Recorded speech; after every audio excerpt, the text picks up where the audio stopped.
साथ ही दूध, अंडा, मांस एवं मछली उत्पादन की बहुत बढ़ गया है।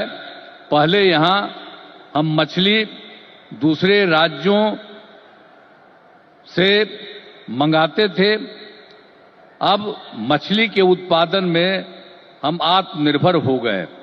आदरणीय प्रधानमंत्री जी के नेतृत्व में देश का विकास हो रहा है और बिहार के विकास में भी इनका सहयोग मिल रहा है। पिछले बजट में, अब जो पिछला बजट इन्होंने इस बार के चुनाव में शुरू हुआ, आर्थिक सहायता के रूप में सड़क, उद्योग, स्वास्थ्य, पर्यटन, बाढ़ नियंत्रण के लिए बड़ी राशि देने की घोषणा की गई। अब इस वर्ष के बजट में भी बिहार में मखाना बोर्ड, ग्रीन फील्ड एयरपोर्ट की स्थापना, पश्चिमी कोसी नगर के लिए वित्तीय सहायता, राष्ट्रीय स्तर के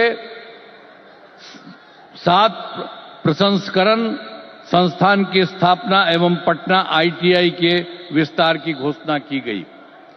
यानी पिछली बार सरकार बनी तो उस बार भी उन्होंने बहुत जगह, 5 जगह विशेष तौर पर खास करके, और इस बार तो और कई जगहों पर इन्होंने काम किया।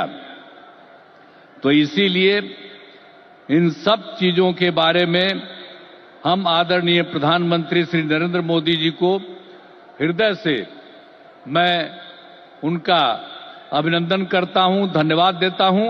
और बिहार की प्रगति में केंद्र का सहयोग सराहनीय है। और हम लोग जो आए यहां सरकार में, कब आए? 24 नवंबर 2005 को, और उसमें हम लोगों ने सरकार बनी थी। तब से हम लोग बिहार के विकास में लगे हुए हैं और सभी क्षेत्रों में तेजी से विकास हो रहा है। लेकिन याद है ना, जब हम लोग आए थे पहली बार सरकार में, तो उस समय क्या स्थिति थी आप जानते हैं। शाम के बाद कोई घर से बाहर नहीं निकलता था, ये बुरा हाल है। जगह जगह लोग तरह तरह की बात करते, लेकिन जो लोग भी शासन में थे, तो आप समझिए शाम में भी घर से बाहर नहीं निकलते थे। और साथ में समाज में कितना विवाद होता था, हिंदू मुस्लिम का भी झगड़ा वो लोग करते रहते थे। वोट मुस्लिम का ले लेते, लेकिन झगड़ा करते रहते थे, होते रहता था। अब पढ़ाई का हाल खराब था, इलाज का पूरा इंतजाम नहीं था उन लोगों के टाइम में, सड़कें बहुत कम थी और जो थी उसका बुरा हाल था। अब बिजली तो बहुत कम थी, देहाती इलाकों में कहां कोई बिजली थी।